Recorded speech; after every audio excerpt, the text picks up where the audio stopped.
अस्सलाम वालेकुम। आप इस वक्त देख रहे हैं 9 टीवी इंटरनेशनल। मैं हूं नसीर, जर्मनी से। मेरे साथ हैं स्वीडन से अब्दुल कयूम साहिब। नाजरीन, आजकल पाकिस्तान में सियासी जलसे बड़े ज़ोर व शोर से हो रहे हैं। कल इमरान खान साहब ने मियांवाली में जलसा किया, अटक में मरियम नवाज साहिबा ने जलसा किया, और आज शहबाज शरीफ साहब जो नए वज़ीर आज़म हैं उन्होंने जलसा किया। बहरहाल महसूस हो रहा है जिस तरह इंतखाबात होने वाले हैं, क्योंकि जो गर्मा गर्मी देखने में आई है तकारीर में, एक दूसरे के ऊपर इल्ज़ाम लगाए जा रहे हैं। ये पता करेंगे कि इल्ज़ाम क्यों लगाए जाते हैं एक दूसरे के ऊपर, ये कहाँ तक ये लगाएंगे इल्ज़ाम, फिर आपस में मिलजुल भी जाते हैं। लेकिन सबसे बड़ी जो तशवीश वाली बात है वो दबे लफ्ज़ों में दोनों ने, इमरान खान साहब ने भी और मरियम साहबा ने भी, फ़ौज के ऊपर तनकीद की है किसी रंग में। सोशल मीडिया पे तो आजकल भरमार है हमारी अफवाज पाकिस्तान के मतलब। हालांकि हमारी अफवाज पाकिस्तान ही है जो सरहदों की हिफाजत करती है। इस सिलसिले में मैं चलता हूँ अब्दुल कयूम साहब के पास। जी अस्सलाम वालेकुम। जी वालेकुम सलाम नसीर साहब। हाँ जी, ठीक ठाक हैं आप? जी बिल्कुल अल्हम्दुलिल्लाह जी, अल्लाह का शुक्र, आपकी मेहरबान। हाँ जी। सबसे पहले बात कर लेते हैं अफवाज की अहमियत जो मुल्क की हिफाजत के लिए होती है। कोई भी मुल्क हो, अमेरिका हो, जर्मनी हो, यूरोप का कोई मुल्क हो, अफ्रीका के ममालिक हों, अफवाज की क्या अहमियत है और पाकिस्तानी फ़ौज की अफवाज की क्या अहमियत है। 7 लाख के करीब माशाल्लाह एक बहुत बड़ी फ़ौज है हमारी पाकिस्तान की, मानी जाती, गिनी जाती। तो ये बहुत सारी खिदमात भी कर रही है यूएनओ के ज़ेर तहत दूसरे ममालिक में। बोस्निया में भी आई है, सऊदी अरब में भी कुछ अरसा रही है। तो इस बारे में बताइएगा ताकि लोगों को अहमियत हो कि हमारी अफवाज पाकिस्तान की क्या अहमियत है। जी जी बिल्कुल, देखें कोई भी मुल्क जो होता है वो अपनी बॉर्डरों की हिफाजत करने के लिए, जैसे घर की हम चार दीवारी बनाते हैं तो वो एक घर की हिफाजत के लिए होती है कि चार दीवारी बनानी है और एक दरवाजा रखना है, एंटर होने के लिए लॉक करना है रात को सोते वक्त या दिन को। तो मुल्क हमारा जो मुल्क है इसकी इंपॉर्टेंस कितनी है आप देखें। ये मुल्क इतना खूबसूरत जगह पे अल्लाह ताला ने ये जगह रखी हमारे लिए, पाकिस्तान को दी। और हमारे वो तमाम लोग जिन्होंने पाकिस्तान बनाने के लिए जदोजहद की, उसमें एक नहीं था बंदा, उसमें पूरी मुसलमान लोग थे इंडिया के और उस वक्त हिंदुस्तान के, उसमें औरतें, मर्द, बच्चे, जवान, सब लोगों ने कुर्बानियां दी हैं। जी इस तो लोगों की, हमारी माँ बहनों की इज्जतें लूटी गई, तो उन्होंने कुर्बानियां दी इस मुल्क के लिए। इतना बड़ा मुल्क, उसको संभालने के लिए जो इनके बस में था, जब पाकिस्तान इंडिया बना तो छोटी सी फौज हमारे ऊपर, हमारे हमें हैंड ओवर की गई। और इंडिया का चूंकि एरिया ज्यादा था इसलिए उनको ज्यादा फौज दी गई। तो थोड़ी सी फौज ने भी 1947 से जो बिगनिंग था पाकिस्तान का, तो उन्होंने अपने मुल्क की बॉर्डर के लिए, अपने मुल्क की हिफाजत के लिए बहुत कुछ किया। 48 की जंग शुरू हो गई, इसके बाद जो होता रहा वो, लेकिन पाकिस्तान फौज को अपडेट करते रहे, इसको बनाते रहे, डेवलप करते रहे। ये मुल्क ने, आपके मुल्क के लोगों ने, मुल्क के पैसे ने अपनी फौज को काफी बढ़ाया और बढ़ाना चाहिए था, क्योंकि हमारी जो पूरी ईस्टर्न बॉर्डर है वो इंडिया के साथ है जी और वेस्टर्न पूरी बॉडी हमारी अफगानिस्तान और साउथ वेस्ट पे जी ईरान है, जो कि मुसलमान मुल्क था, हमें कोई प्रॉब्लम नहीं आई। वेस्ट के ऊपर भी हमें कोई प्रॉब्लम नहीं आई। ईस्टर्न पूरी बॉर्डर के ऊपर चूंकि इंडिया था, और इंडिया शुरू से पाकिस्तान को, क्योंकि डिवाइड हुआ था इंडिया, तो उनको पाकिस्तान से नहीं बनी हमारी। जी आज पाकिस्तान की मसल्ह फौज बहुत मजबूत है। जी मसल्ह फौज हर लिहाज से उसको लेस किया गया है। चाइनीज खुशकिस्मती से आप देखें कि चाइना हमारा जो नॉर्थ के ऊपर, पाकिस्तान का नॉर्थ का जो एरिया बनता है, गिलगित स्कर्दू और ऊपर खुजराब तक और आगे चाइना शुरू हो जाता है, तो चाइनीज पहले आज से 40-50 साल बहुत गरीब मुल्क था ये, जी लेकिन उन्होंने कितनी तरक्की की कि वो तरक्की करने के बाद हमारे अच्छे रिलेशन उनसे बने और आज चाइना आपको फुली सपोर्ट कर रहा है और फुली आपको कहें कि डिफेंस प्रोडक्ट्स जो है आपको दे रहा है। तो वो पाकिस्तान की सॉलिडेरिटी के लिए या पाकिस्तान की जिंदगी के लिए ये एक बहुत बड़ी कुदरत की तरफ से सपोर्ट हमें मिल गई। जी पाकिस्तान की फौज खुद बहुत स्ट्रांग है, लेकिन एक और मुल्क आपको सपोर्ट जो कर रहा है वो, उससे कोई तीसरा मुल्क अभी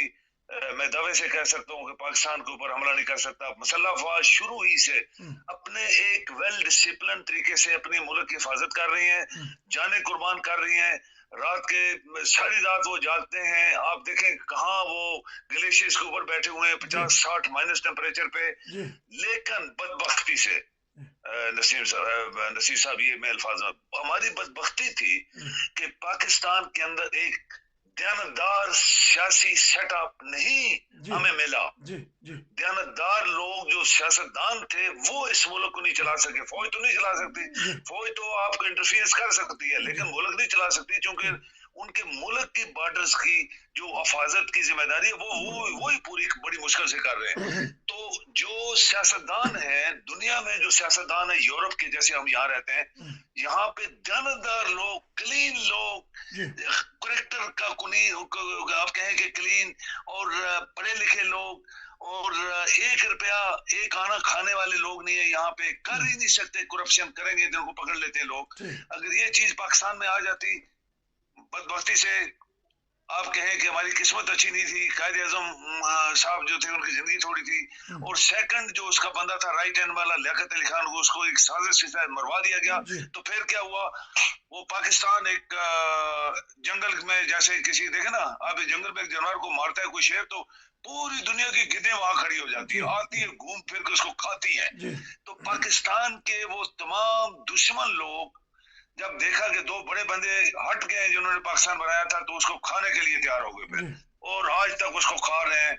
आप, मैं, हम, पाकिस्तान की पब्लिक सब बेबस है, उनके हाथ में कोई चीज नहीं है, क्योंकि हर चीज इनके कब्जे में है। पैसा इनके कब्जे में आ गया, जमीनें इनके कब्जे में आ गई, पावर इनके कब्जे में आ गई, और वो खानदान, दादा, चाचा, मामा सब इसके अंदर घुस गए। और हम जो है वो सिर्फ मोहताजी के लिए इनके भी मोहताज हो गए हैं। नौकरी नहीं किसी को, पढ़े लिखे आप देखें मुतवस्सित के लोगों को नौकरी भी नहीं मिलती, वो बेशक बड़े पढ़े लिखे, बाहर आप देखें कितनी दुनिया पढ़ी लिखी बैठी हुई है। तो इनको ये पाकिस्तान क्यों नहीं जाते, क्यों लोग पाकिस्तान से भाग के आ गए हैं? क्योंकि अगर इनको हक वहां पे मिलता इनकी तालीम के मुताबिक, इनके स्टेटस के मुताबिक, तो ये कभी पाकिस्तान, कोई बंदा मुल्क नहीं छोड़ना चाहता। लेकिन वहां पे जो हो रहा है, अभी जो हो रहा है, आप देखें, ये मैं एक बात आप नसीर साहब आपके प्रोग्राम में करूंगा, सियासतदानों को सियासतदान बनने के लिए, जैसे दुनिया में, पाकिस्तान में सब एकेडमीज बनी हुई है, पुलिस एकेडमी है, फौज एकेडमी है, फलानी एकेडमी, फॉरेन ऑफिस की एकेडमी है, और बाकी भी रेलवे की एकेडमी है। जितने लोग हैं ये, इन सब की एकेडमीज बनी है, इनको ट्रेनिंग दी जाती है, इनको समझाया जाता है। सियासतदान एक ऐसा पेशा है जिसकी कोई एकेडमी नहीं है। ये तमाम जाहिल करप्ट के आपकी पार्लियामेंट के ऊपर कब्जा कर लेते हैं। अच्छा, ठीक है। और मसल्ह अफवाज ही उसके नीचे आ गए हैं, आपका पूरे मुल्क के अदारे इनके नीचे आ जाते हैं। फिर ये उनको बहुत बुरे तरीके से इस्तेमाल करते हैं। ये पढ़े लिखे लोग नहीं। अच्छा, इसके अलावा ये बीमार लोग होते हैं। अब देखें किसी महकमे में जब आप अच्छी पोस्ट के ऊपर अप्लाई करते हैं, चाहे वो फौज हो, चाहे वो फॉरेन ऑफिस हो, चाहे वो पुलिस हो, चाहे कोई जो भी पाकिस्तान के अंदर अदारे, उनका मेडिकल चेकअप होता है, बाकायदा चेक करते हैं क्या ये बंदा फिट है कि नहीं है इस सर्विस के लिए। सियासतदानों की कोई फिटनेस नहीं है। ये 100 बीमारियों वाले लोग, हार्ट अटैक्स, किडनीज नहीं है, दिल कटे हुए हैं और फालज हुए हैं, ये जनाब वहां पहुंच जाते हैं आपके वहां पे पार्लियामेंट में, और पाकिस्तान के पैसे से ये अपना इलाज करवाते हैं, अपना भी बच्चों का जो इनके घर पे पड़े हुए हैं, किसी को कैंसर है, किसी कुछ है। तो ये जुल्म पहले दिन से शुरू हो रहा है नसीर साहब, और आज तक हो रहा है। और इसकी रेमेडियल मेजर्स क्या है कि आप कौम जागे और वही शुरू करे जो यूरोप में हो रहा है। यूरोप में क्लीन लोग, साफ सुथरे ज़हीन लोग आते हैं, पाकिस्तान में उसके बिल्कुल 100% आप कहें कि उसके अपोजिट है। हर नालायक, हर बदमाश, हर बददियानत शख्स, हर आपके गुंडा, वो सारे मिलकर हुकूमत करते हैं। तो फिर आप ये कभी ना सोचें कि पाकिस्तान तरक्की करेगा। मैंने आपसे कहा था कि पाकिस्तान नहीं चल रहा, पाकिस्तान आज भी नहीं चल रहा, और पाकिस्तान कभी नहीं चलेगा अगर इस तरह के लोग आपके हुकूमत में फिर आ जाएंगे, तो बस फिर अल्लाह ही हाफ़िज़ है। अच्छा, जब तक दयानतदाराना तौर पे हुकूमत नहीं बनेगी, कभी सोचा भी है स्वीडन के लोग या यूरोपीय कंट्री के लोग पैसा लेके किसी मुल्क दूसरे मनी लॉन्ड्री के जरिए भेज देंगे और वहाँ जायदादें खरीद लेंगे? ये हो सकता है कि भी स्वीडन में? नेवर, ایک میں مثال دوں چھوٹی سی. جب یہ جو ڈرامہ چلا تھا, انہوں نے پیسے دیکھا نا, یہ وزیر اعظم تھا نواز شریف, اور 30 سال بڑا بھائی چھوٹا بھائی, ابھی باپ اور بیٹا چڑھ گئے ہیں, تو خربوں روپے انہوں نے عزم کیے. پیسہ کدھر سے آیا؟ یہ موٹر وے جو میں نے آپ کو مثال دی تھی, جو ظلم ہوا موٹر وے پہ آج تک اس کا کسی نے پوچھا نہیں. وہ بھول جائیں گے, سال 2 سال بعد قصہ ختم ہو جائے گا. یہ موٹر وے انہوں نے بنوائے تھے. موٹر وے کے اوپر انہوں نے نہ تو رستے میں کوئی پولیس پوسٹیں بنوائی, نہ انہوں نے کوئی ریسٹورانٹس بنوائے, نہ انہوں نے وہ شارٹ کٹ بنوائے تاکہ کوئی آدمی اگر پھنس جاتا ہے درمیان میں. پیٹرول پمپ بنواتے تو پھر وہ اس بچی کے ساتھ حادثہ نہ ہوتا. یا جب وہ انٹر ہو رہی تھی تو وہ پولیس والے دیکھتے کہ ایک جوان لڑکی 2 بچیوں کے ساتھ جا رہی ہے چیک پوسٹ سے, تو یہ کہیں رستے میں مسئلہ ہو جائے, اس کو کہتے کہ دیکھو بیٹی یا بہن, یہ ہمارا نمبر ہے, تم انٹر ہو رہی ہو, تمہیں کوئی پرابلم ہوئی تو ہمیں رنگ کرنا. یہ سب کچھ ہوا پاکستان میں, کسی نے نہیں کیا. پاکستان نے اپنی قوم کے لیے کچھ نہیں کیا. یہ وہی پیسہ تھا. اس کا پیسہ کیسے کھایا گیا؟ میں ایک چھوٹی سی مثال دیتا ہوں. اگر آپ کنٹریکٹ دیتے 10 ارب روپے کا, اور انہوں نے ان کو کہا کہ 20 ارب کا تم بل بھیجو, تم ایک کنٹریکٹ ہمارے ساتھ 10 ارب ہمیں دینا. یہ نواز شریف کے خاندان نے ایسا پیسے کھایا, اور زرداری نے بھی ایسے کھایا تھا. سیاستدان یعنی اس یہ طرح کس ہی کا پیسہ تھا؟ آپ کے ملک کا. کس کا پیسہ تھا؟ آپ کا, ہمارا, لوگوں کا, غریبوں کا پیسہ تھا. تو اس طرح انہوں نے اتنی بڑی بےایمانی کی قوم کے ساتھ, ملک کے ساتھ, اور آج دیکھیں حکومت میں بیٹھے ہوئے ہیں, ان کو کسی نے پوچھا نہیں ہے. زرداری وہ کہتے ہیں ایک زرداری سب پہ بھاری. یہ زرداری دہائیوں, کیا کہتے ہیں وہ, اس کو دہائیوں سے, میں الفاظ صحیح استعمال کر رہا ہوں, یہ 30-40 سال سے پاکستان کو کھا رہا ہے. کیا آپ کے اداروں نے اس کو پکڑا؟ بالکل نہیں پکڑا. تو پھر کیسے پاکستان چلے گا؟ یہاں پہ فن لینڈ کا ایک وزیر اعظم, ٹھیک ہے, ہماری فن لینڈ جی کے وزیر اعظم, ساری آئس لینڈ کے وزیر اعظم کا صرف نام آیا کہ اس کا بھی وہاں پہ کچھ پیسے جمع ہیں, اور اس نے چھوٹی سی کمپنی ایک باہر کھولی ہوئی ہے. جو ہی اس کا نام آیا, اسی رات کو وہ وزیر اعظم ریزائن کر کے چلا گیا, اور اس کے بعد اس کا نام و نشان مٹ گیا. یہ ہوتا ہے غیرت والی قومیں, غیرت والے لوگ, اور محب وطن لوگ, ان لوگوں کو کہتے ہیں. آپ کا تو کوئی بندہ ایسا ہے ہی نہیں سیاستدان جو کرپٹ نہ ہو, جس نے ملک کا پیسہ نہیں کھایا, جس نے لوگوں کو قتل نہیں کروایا, جس نے جو بدیانت نہیں ہے, جو نالائق نہیں ہے, جس کے پاس تعلیم نہیں ہے, تو وہ سارے آپ کے اوپر حاوی ہو جائیں گے. تو وہ گدوں والا صاحب, میں نے مثال دی تھی کہ جب ایک شیر گد مارتا ہے کسی جانور کو, تو وہ اپنا شکار مار کے پھر جب کھلا چھوڑتا ہے تو پورے میلوں کے حساب سے دور گدیاں کھاتی ہیں. پاکستان کو آج یہ لوگ کھا رہے ہیں. ادارے ہمارے کمزور ہیں, جس کی وجہ سے ہمارے سیاستدان یا جس نے بھی کرپشن کی ہے, چاہے وہ فوج سے تعلق رکھتا ہے یا کسی بھی شعبے سے تعلق رکھتا ہے, ادارے ہماری عدالتی نظام درست ہو تو گرفت آ سکتی ہیں. اچھا, عمران خان صاحب کہہ رہے ہیں کہ مجھے جولائی میں پتہ لگ گیا تھا کہ میری کچھ نہ کچھ ہونے والا ہے حکومت کا. وہ جولائی میں ہی وہ اپنی ٹرانسفریں ہو رہی تھی فوج میں, جولائی میں ہی افغانستان کا مسئلہ بھی حل ہو رہا تھا. تو کیا محسوس کرتے ہیں کہ آپس میں اسٹیبلشمنٹ اور عمران خان میں یہ کھینچا تانی شروع ہو چکی تھی؟ بالکل صحیح بات ہے. آپ نے جو پوائنٹ آؤٹ کیا ہے, یہ بالکل صحیح بات تھی.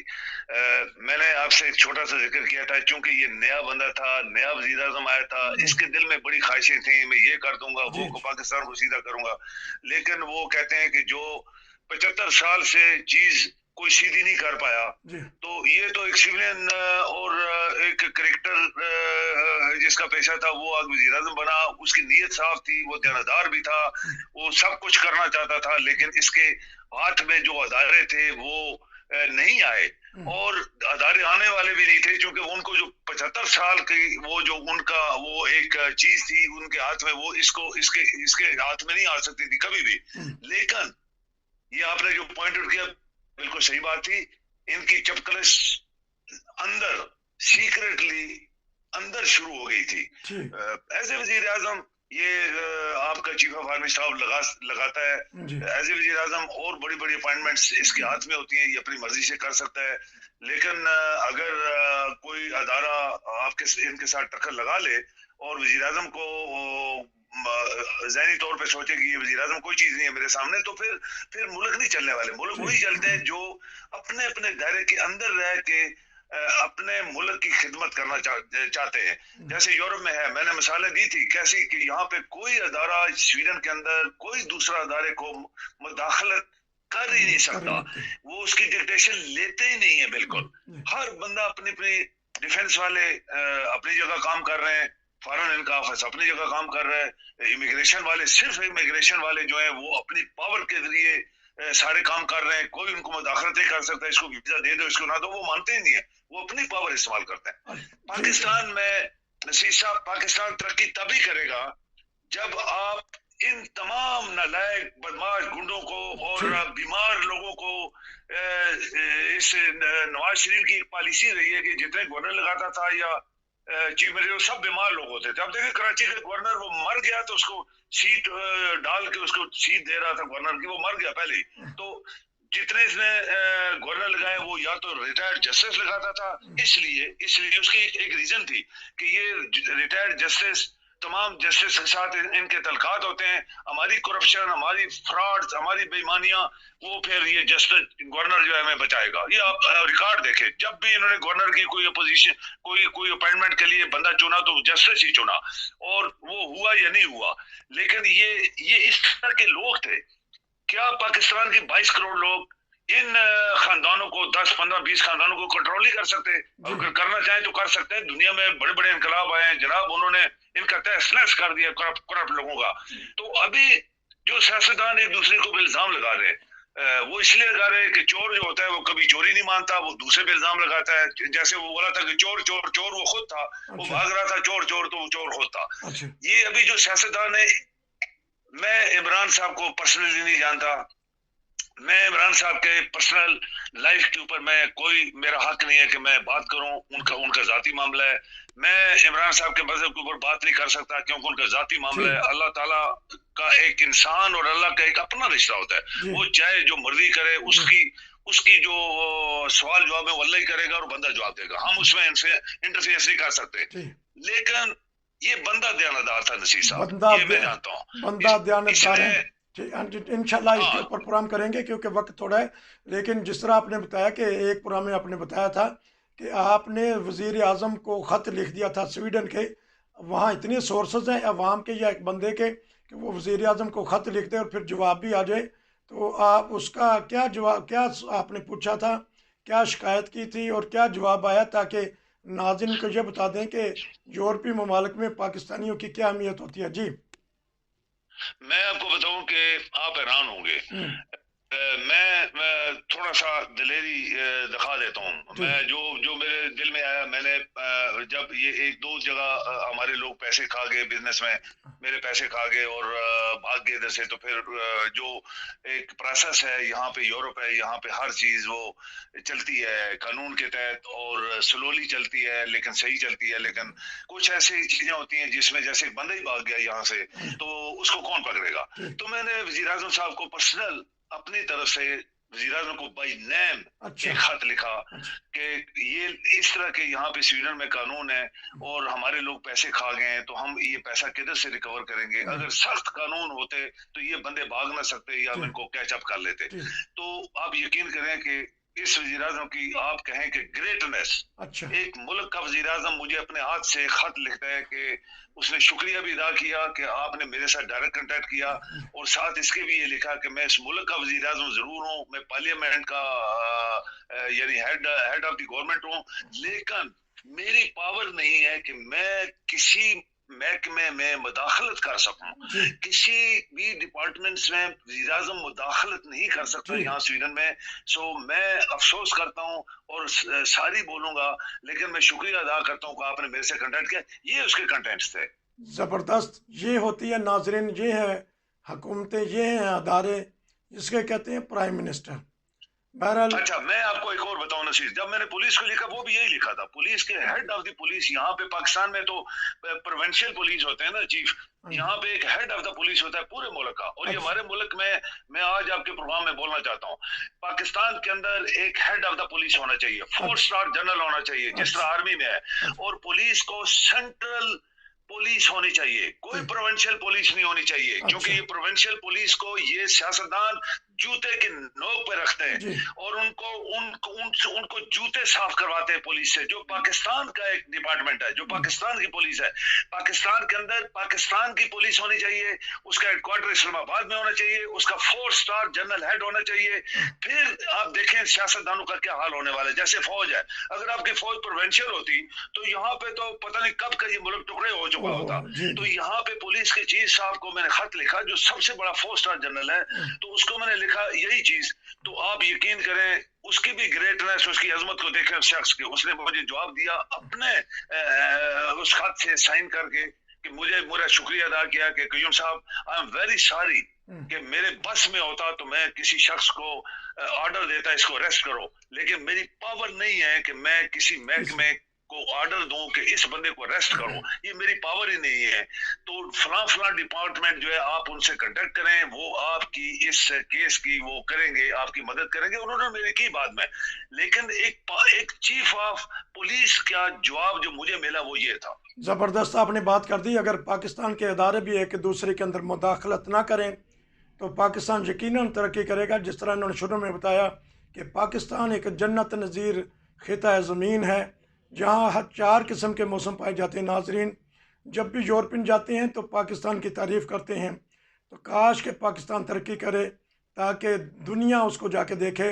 बहरहाल ये भी एक विज़न था हमारे साबका वज़ीर आज़म का, वो कुछ बनाना चाहते थे। देखते हैं अल्लाह ने अगर उनको दोबारा मौका दिया तो क्या बनता है।